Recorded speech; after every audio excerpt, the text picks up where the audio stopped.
My name is Bella Monroe, and I'm 52 years old. If anyone had ever asked me how I pictured my daughter's college graduation day, I guarantee I never would have imagined what actually happened today. In a cozy private room at an upscale French restaurant in downtown Savannah, the clinking of glasses and bursts of laughter filled the air. Around 50 friends and family had gathered to celebrate Sophia, my only child, the girl with bright eyes and a smile that made me prouder than anything else in the world. I sat next to Sophia, my heart overflowing with joy, until Chase, my husband, of 26 years, stood up. He raised his champagne glass as if to give a short toast to our daughter. Everyone fell silent, all eyes on him. But instead of words of congratulations, I heard, "I've decided to start a new life without Bella." The room instantly froze. Silverware clattered to a stop, and a few stunned whispers broke the silence. I heard someone gasp behind me. As for me, I just sat there, blinking once. All eyes were on me, waiting for an explosion, yelling tears. Maybe even a dramatic slap like in the movies. Chase remained standing, his glass trembling slightly in his hand, daring me to react. But I didn't give him the satisfaction. I smiled, a calm, composed smile that made Chase step back half an inch. I gently placed my napkin on the table, stood up, and pulled a cream-colored envelope from my purse. I set it in front of him as casually, as if it were the check for dinner. "This is a gift for you," I said, my voice steady and clear enough for everyone to hear. Sophia turned to look at me, her wide eyes brimming with tears. She was still wearing her graduation cap, the pale blue dress we had carefully picked out together just last week, now looking out of place amid the heavy atmosphere. I leaned down, kissed her forehead, and whispered, "I'm proud of you. Today is your day. Don't let anyone steal it." Then I straightened up and looked around the room. Familiar faces, people who had once come to our house for Christmas dinners, who had once sat around my kitchen table laughing at silly jokes, now avoided my gaze like guilty children caught doing something wrong because they all knew Chase was seeing a woman nearly 20 years younger. A girl named Lauren who used to call me sis every time she visited. I took a deep breath, put on the most gracious smile I could muster, and said, "Please, everyone, enjoy the rest of the party. Have a wonderful afternoon." Without waiting for a reaction, I turned and walked out of the banquet room. My heels clicked against the marble floor, echoing through the room like a bell in a silent church. I didn't look back. I didn't need to see their faces to know they were watching my every step. When the heavy restaurant door slammed shut behind me, I finally allowed myself to exhale. Outside, the June heat of Georgia hit me full force. But I welcomed it. It reminded me that I was alive. I was still standing. Behind me, I heard the door crash open and Chase's voice, no longer confident but frantic. "Bella, what are you doing? Are you crazy?" I walked slowly down the stone steps, a cold smile spreading across my face, one Chase had never seen before. Because over the years, I had played the role of the dutiful wife so well that he forgot who I really was. A woman who had once built a career from nothing before giving it up to support his dreams. I didn't respond to Chase shouting. I didn't even glance back. I just tightened my grip on my purse, feeling the second envelope inside, a copy of the divorce papers and the evidence I had so carefully gathered. I still remembered the bitterly cold winter day when everything inside me shifted. It was a January evening when I was reviewing the family's year-end bills. Chase wasn't home again. With the usual excuse of meeting clients in Hilton Head, I opened the bank statement, planning to skim through it before dinner, but then a small, unfamiliar charge caught my eye. A jewelry store in Atlanta. I frowned. Chase never wore jewelry, and I hadn't received a gift from him in years. A cold sense of foreboding crept into my heart. I started paying closer attention. More suspicious charges popped up. Dinners at expensive restaurants, unexplained hotel bills, random flight tickets to cities Chase never mentioned. I didn't confront him. I didn't scream or accuse. Instead, I quietly noted everything: dates, amounts, details.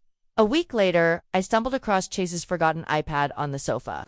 The screen was still lit and a conversation was open. Lauren. Her name glowed at the top, along with a flood of messages promising a new life. A house by the beach, and nights spent alone together. I closed the iPad with shaking hands, but my mind was clearer than ever. If Chase thought I would go quietly, he had picked the wrong woman. That night, when Chase came home, I greeted him with my usual smile, poured him a glass of wine, and pretended nothing had changed. But inside, I had made up my mind. The next day, I met with Charlotte Reynolds, a divorce attorney I knew from a finance seminar a few years ago. Charlotte was sharp, no nonsense, and completely discreet, exactly what I needed in her sunlit office. I laid everything out. The finances, the messages, Chase's behavior, and my gut feelings. Charlotte barely needed to hear half the story before she nodded. The first thing she said was to check the prenuptial agreement. I pulled a copy from the home safe. It was a document Chase had insisted on before we married, when I had more assets than he did. I remembered the bitter taste in my mouth when I signed it, but I had never imagined that more than 2 decades later, that same paper would become my shield. Clause 14. If either party was found to have committed adultery during the marriage, the other party would retain the majority of the marital assets, including the house, retirement accounts, and investments. From that moment on, every night, after Chase left for his meetings, I spent hours going over bills, bank transactions, and emails, backing everything up to a private hard drive. I hired a private investigator, Jason, a childhood friend of my brother's, to track Chase when necessary. It didn't take long for Jason to deliver photos of Chase and Lauren holding hands at a beach resort where they had checked in under fake names. I was careful, methodical, treating every move like a chess game. I didn't just want to leave Chase.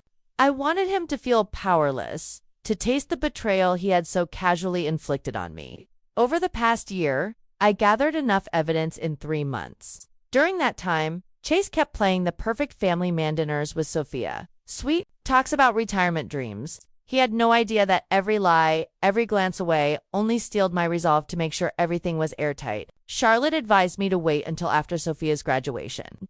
On one hand, I didn't want to ruin my daughter's big day. On the other, I knew Chase would pick that moment to make his move because he cared more about appearances than reality. I prepared the cream-colored envelope filled with Charlotte's carefully drafted documents, the divorce petition, evidence of infidelity, and a detailed list of assets to be divided according to the prenup. I tucked it into my purse this morning. I was ready. All I needed was for Chase to push himself over the edge. And he didn't disappoint me. The sound of Chase's footsteps running after me, his panicked voice calling my name, only strengthened my resolve.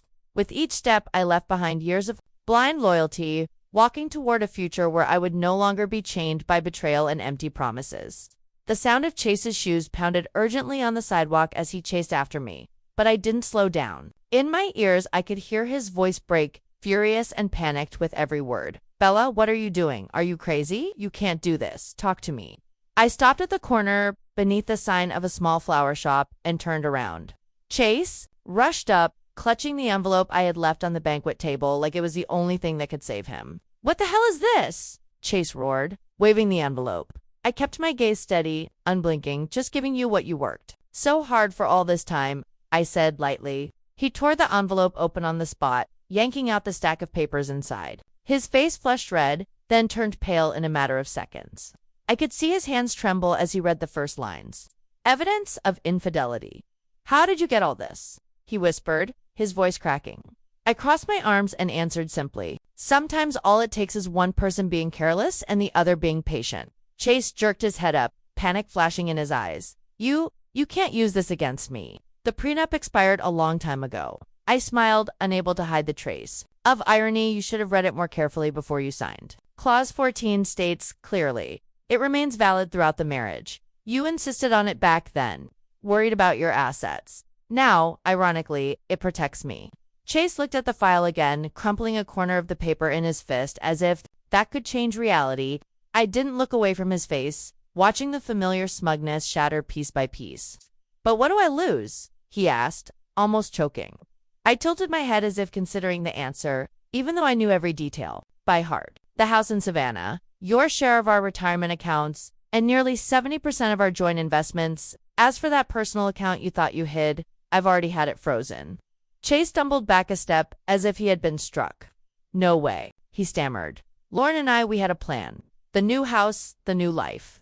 I cut him off, my voice calm but sharp as steel. Your new life, Chase, will start from a rented apartment and a frozen bank account. The early summer breeze carried the faint scent of flowers from the shop next door. Amid that peaceful backdrop, Chase looked utterly lost, like a man who realized he had lost everything in a single moment. He clutched the stack of papers tighter, his eyes red. You're destroying me, Bella, he rasped. No, I replied, my gaze unwavering. You've been doing that to yourself for a long time. I'm just letting you deal with the consequences.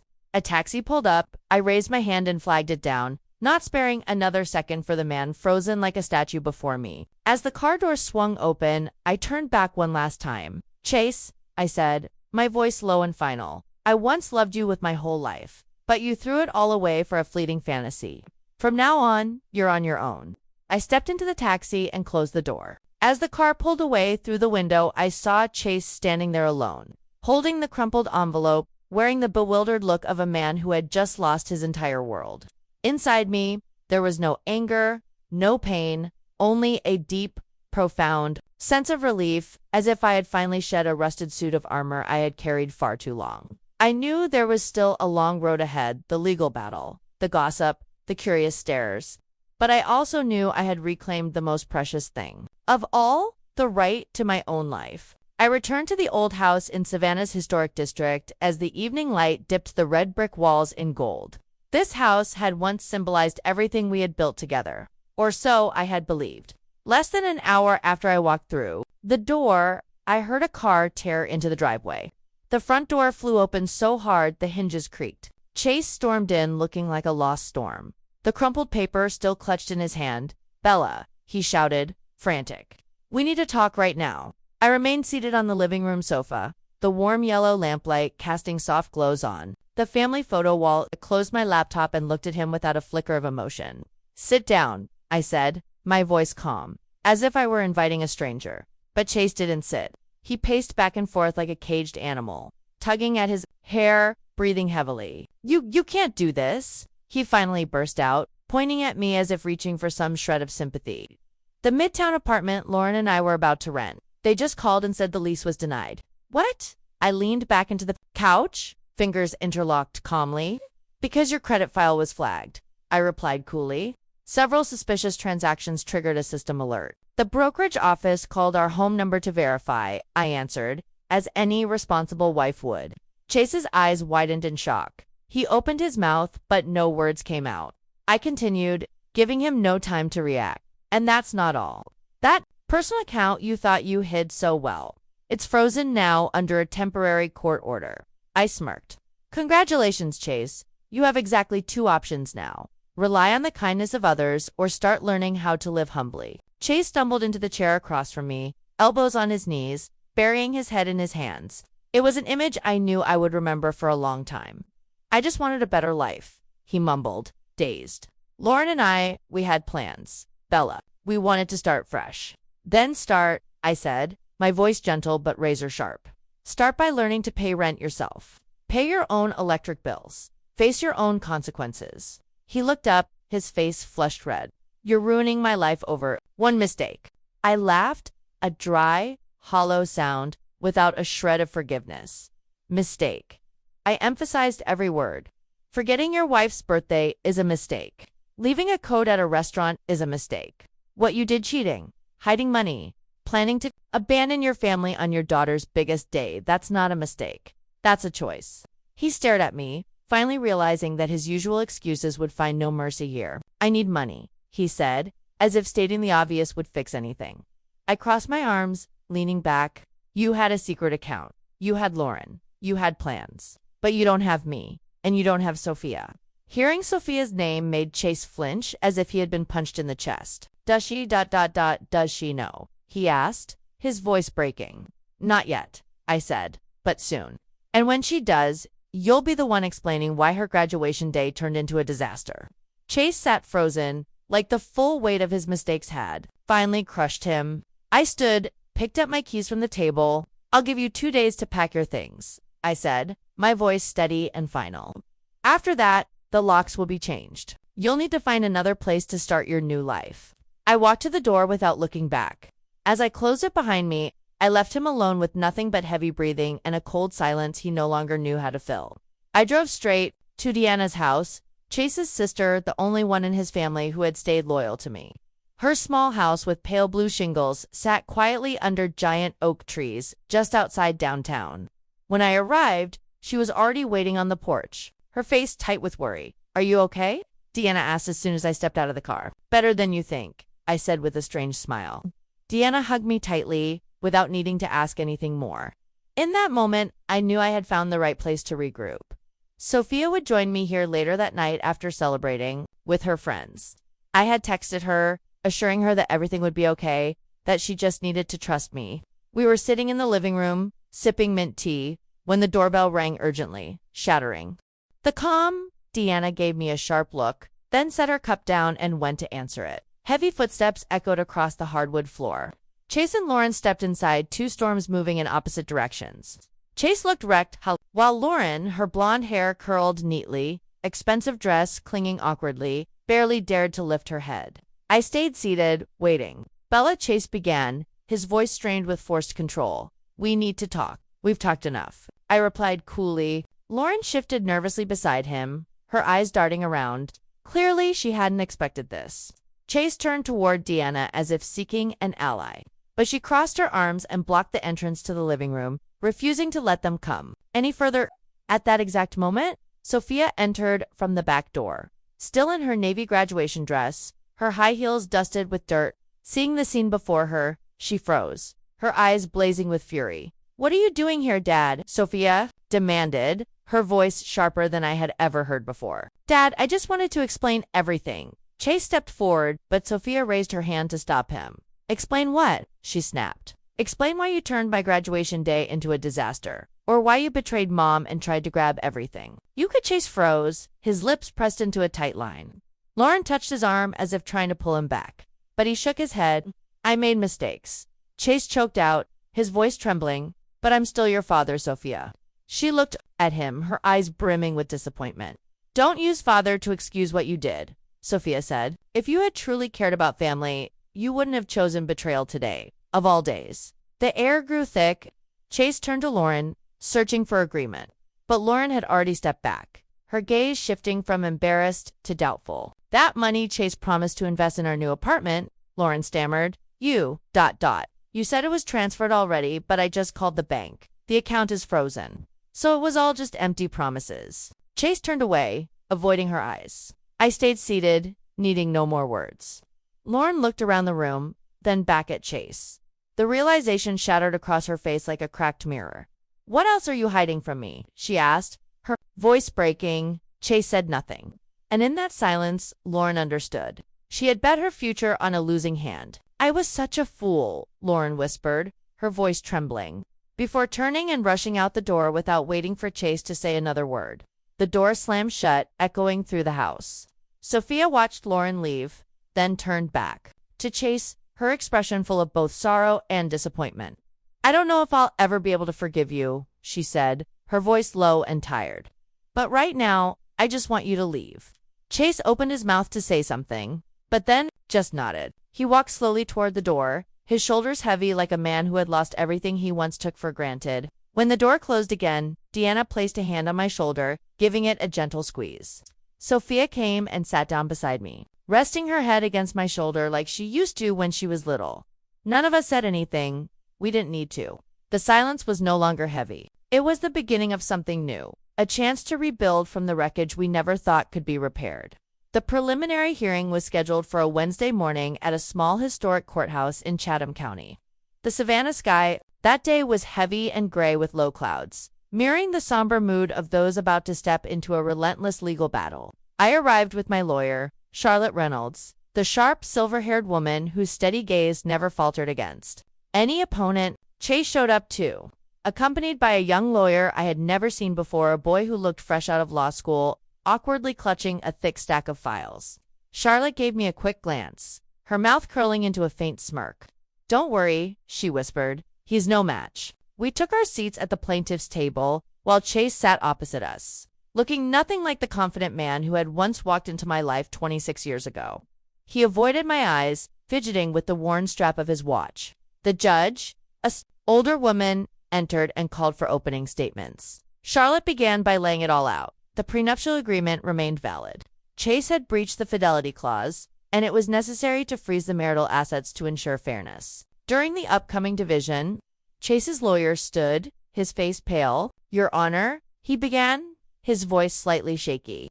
"We argue that the prenup has expired over time due to lack of specific renewal terms." The judge raised an eyebrow and flipped through the file. Clause 17 clearly states the agreement shall remain in effect throughout the marriage and any dissolution proceedings. No expiration is indicated. She closed the file with a sharp thud, making the entire courtroom fall silent. The court finds the prenuptial agreement valid. The plaintiff has provided sufficient evidence of a serious breach of fidelity. Marital assets will remain frozen throughout the case, she declared firmly. I glanced over at Chase. He slumped in his seat, looking utterly drained. The judge continued, regarding residence, the plaintiff, Mrs. Bella Monroe, shall have temporary, exclusive use and management of the marital home until a final ruling is issued. The defendant shall have access only to his personal account, limited to essential living expenses. Chase's lawyer tried to object, but the judge raised her hand to silence him. I have reviewed the transaction records, personal spending, and evidence of financial misconduct. This decision is necessary to protect the plaintiff from further loss. Charlotte smiled faintly, as if she had anticipated every move. After the temporary rulings were announced, the judge adjourned the hearing. The official trial would take place within 60 days. I rose, gathering my papers neatly, while Chase remained frozen in his seat. As I stepped out of the courtroom, I heard his hesitant footsteps following me down the empty hallway. "Bella, please," he finally croaked. "We once loved each other." I turned, meeting the eyes that had once convinced me nothing could ever tear us apart. Now they were filled only with regret. "I loved you, Chase, but I loved myself too. And that love doesn't allow me to forgive betrayal," I said, my voice calm, free of anger or bitterness. Chase stared at me, his mouth moving as if searching for words, but none came. He simply lowered his head, his shoulders sagging under the weight of his own poor choices. I turned away, walking down the hall with a strange sense of peace. Outside, a soft rain fell onto the cobblestone streets, as if washing away the remnants of a life I no longer belonged to. News of our divorce spread through our social circle like wildfire. Within weeks, whispered gossip at gatherings turned into undeniable truth.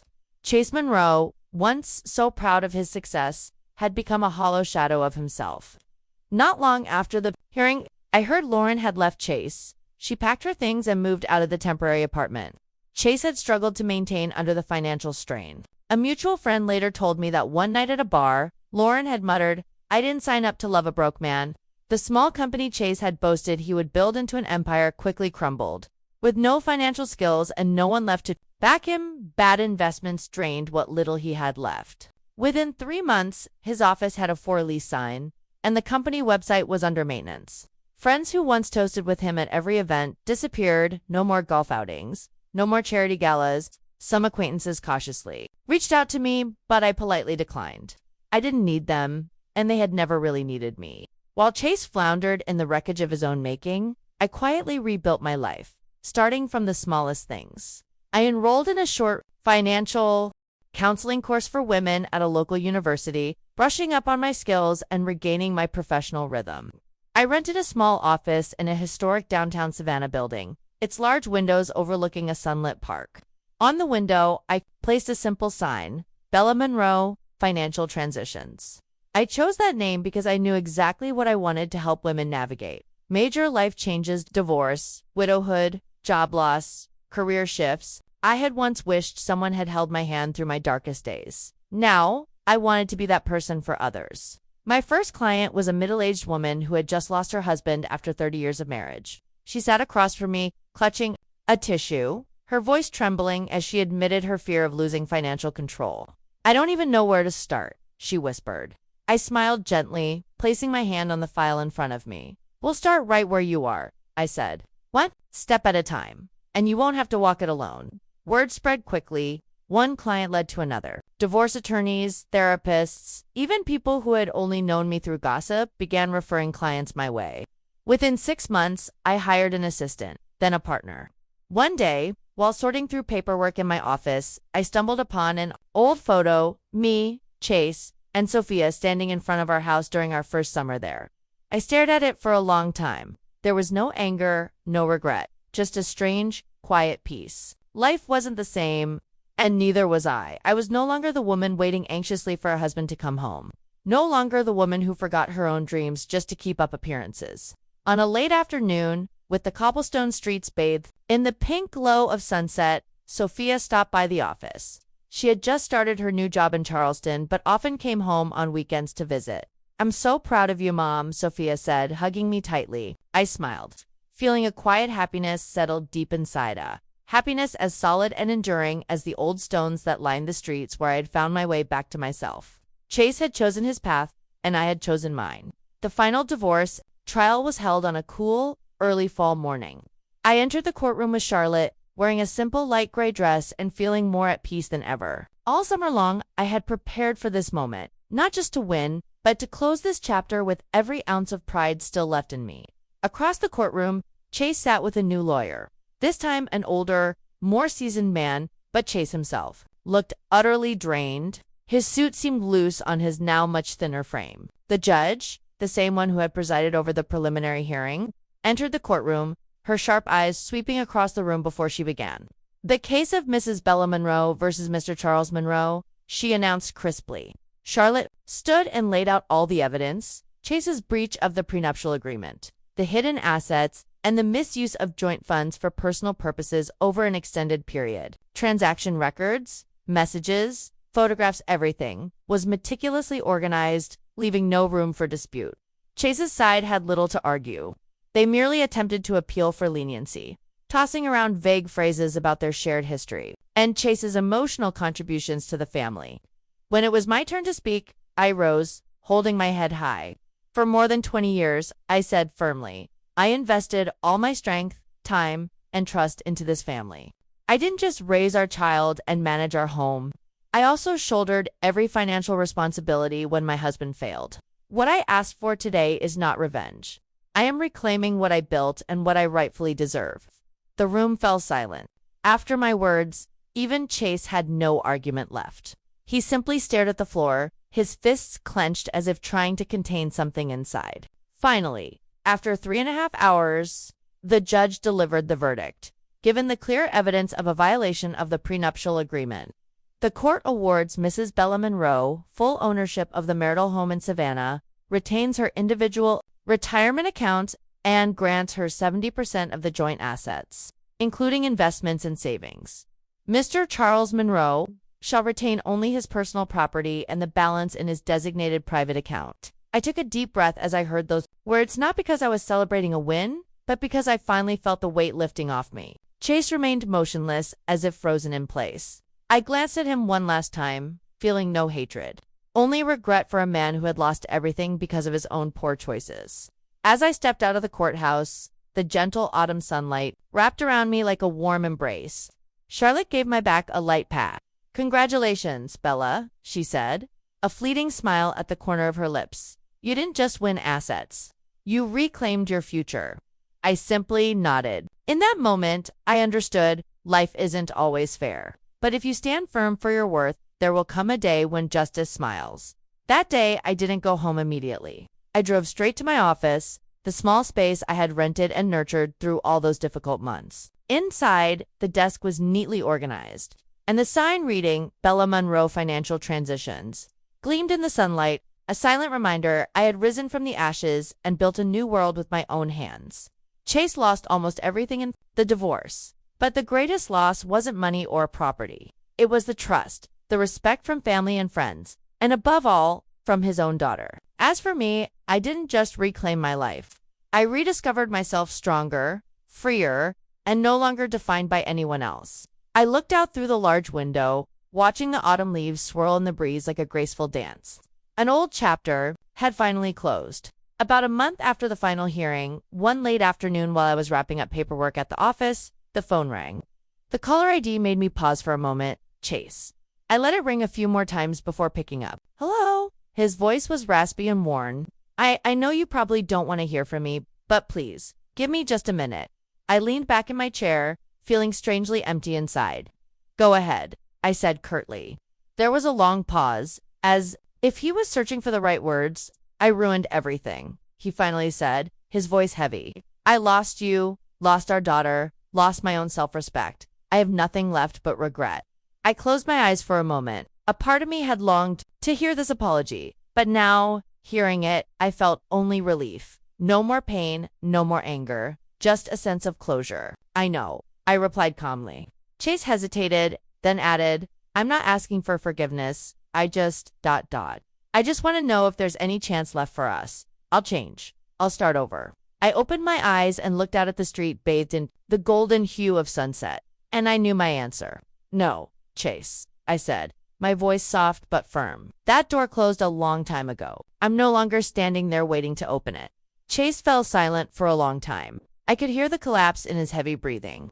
You deserve better, he finally said. And for the first time, I believed he truly meant it. I hung up the phone, feeling no ripple in my heart. The old story had truly ended. My life moved into a new chapter I hadn't even dared to imagine. My small office grew quickly, forcing me to rent a larger space within just 8 months. Clients kept coming who had been knocked down by life, now sitting across from me with hope in their eyes. I didn't just help them manage money. I listened to their stories, guided them to plan for a future they once thought was lost. I became their steady hand, the kind of hand I once wished for during my own darkest days. Sophia, my daughter, called regularly from Charleston. She had just been promoted to lead the communications team at her company, and in every call, I could hear the uncontainable pride in her voice. "You're my role model, Mom," Sophia had whispered one evening when we sat on the porch sipping tea. "Not because you survived it all, but because you turned your loss into your strength." Those words, more than any financial success, were the greatest reward I could have ever received. One weekend, I treated myself to a trip to Asheville, up in the mountains, where the autumn leaves painted the hills in brilliant reds, golds, and oranges. Standing on the balcony of a cozy little rental overlooking the vibrant valley, I felt my heart open wide and completely at peace. I once thought happiness meant keeping a family intact at all costs, but now I understood. True happiness begins when you choose yourself, even if it costs you every old dream. Bella Monroe, who once lived in the shadow of a man, had stepped into the light, writing her own story with no one's approval needed. I walked back inside, opened my laptop, and began drafting a plan for a new program, a series of free workshops on financial management.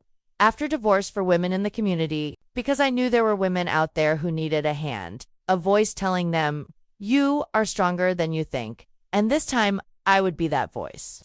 Bella's story is a powerful testament to the strength of rebuilding after betrayal. From a woman who sacrificed everything for her family, she rose again after heartbreaking betrayal, reclaiming her life with perseverance, dignity, and wisdom. She shows us that loss is not the end, but the beginning of a freer, happier journey. What do you think about Bella's powerful journey? Would you choose to walk away or forgive in her situation? Share your thoughts in the comments below, and don't forget to follow the channel for more inspiring stories about family and resilience.